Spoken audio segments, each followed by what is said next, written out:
o direito de defender-se. Mas explica pra gente, Gilman, qual é o tamanho da pancada, do problema de um presidente da República elogiar publicamente uma criptomoeda ou uma moeda que seja?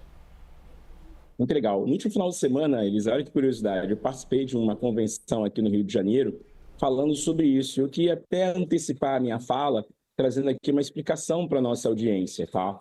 Bem, a adoção de criptoativos, ela vem acontecendo hoje muito gradativamente. Muitas vitórias nos últimos anos, principalmente aqui no Brasil, onde fundos de investimentos autorizados pela CVM puderam fazer captação de recursos. Nós tivemos aqui a adoção de empresas, alguns países criando esses projetos.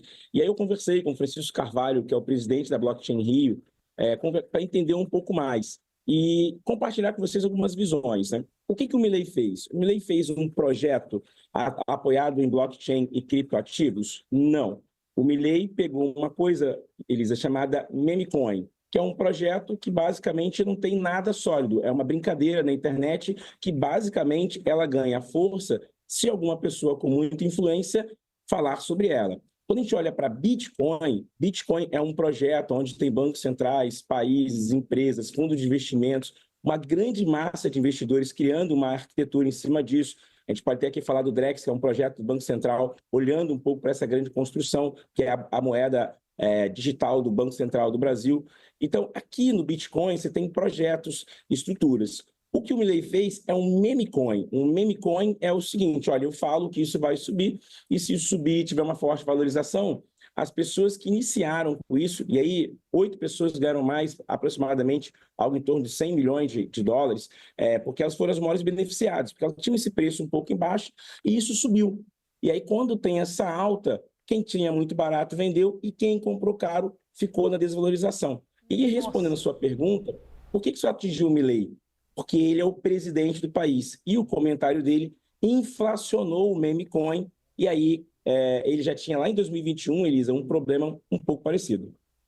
Gilvan, tentando trazer aqui para um exemplo, vamos supor que aqui no jornal eu diga assim, vozes da minha cabeça, sem qualquer embasamento, vamos supor eu digo assim, gente, o dólar, olha, vai subir horrores hoje, vai acontecer algo incrível. Gente, campo das hipóteses, tá? A âncora está falando isso aqui no campo das hipóteses.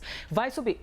Quando a gente fala isso num telejornal, não é porque é o live, qualquer jornal que seja, pode causar efeito na moeda. Eu deveria até responder por isso, responder criminalmente. Não sei, a justiça haveria de resolver. Ou seja, você não pode criar um juízo de valor público de algo que tem um efeito que as pessoas precificam. É isso?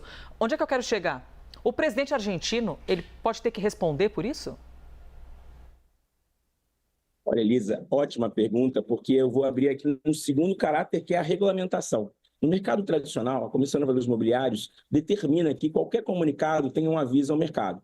E quando tem uma informação chamada informação privilegiada, nós temos um artigo na legislação brasileira e nas principais economias, onde a gente penaliza quem fez esse inside information, que é aquela informação privilegiada que uma pessoa tinha, mas que o mercado não tinha.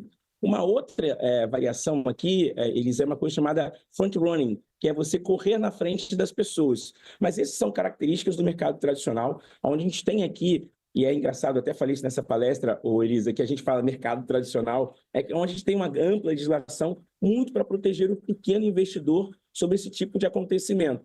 Como a gente está criando uma legislação para os ativos digitais, o Brasil começou a fazer algo sobre isso, participei de algumas discussões em Brasília sobre isso, tem uma diferença. No mercado de cripto, isso chama-se rug pull, é como se fosse uma puxada de tapete. E aí a gente não tem agora uma regulamentação para penalizar. Lembrando que no mercado regulamentado pela CVM, a gente tem algumas leis sobre isso, uma ampla legislação. No mercado de ativos digitais, isso ainda está sendo construído. E aí, Elisa, é que chega aqui o calcanhar de Aquiles do presidente. Porque quando ele faz esse comunicado, para você ter ideia, a moeda teve uma forte valorização de mais de 40 bilhões de dólares. Então, como ele fez esse enunciado e o Memecoin precisa de alguém de muita envergadura falando sobre isso mostra aqui uma preocupação. Lembrando, Memecoin é um projeto de brincadeira, surgiu em 2013, uma moeda muito famosa chamada Doge, e o Elon Musk comentou em 2021 e ela teve uma forte valorização em 2023 e 2024. O Memecoin não é um ativo, não tem um projeto, é uma ideia de viralização na internet. E aí, Elisa, é o problema do presidente. O Memecoin precisa de alguém viralizar o assunto. e aí é onde que mora o perigo. Outros projetos que a gente está vendo, fundos de investimentos, gestoras, empresas, uma ampla legislação, bancos centrais, é algo mais estruturado. E eu queria muito defender isso, porque é um projeto pioneiro que não pode ser desconstruído por uma fala de um ativo que nem é um ativo, é uma brincadeira.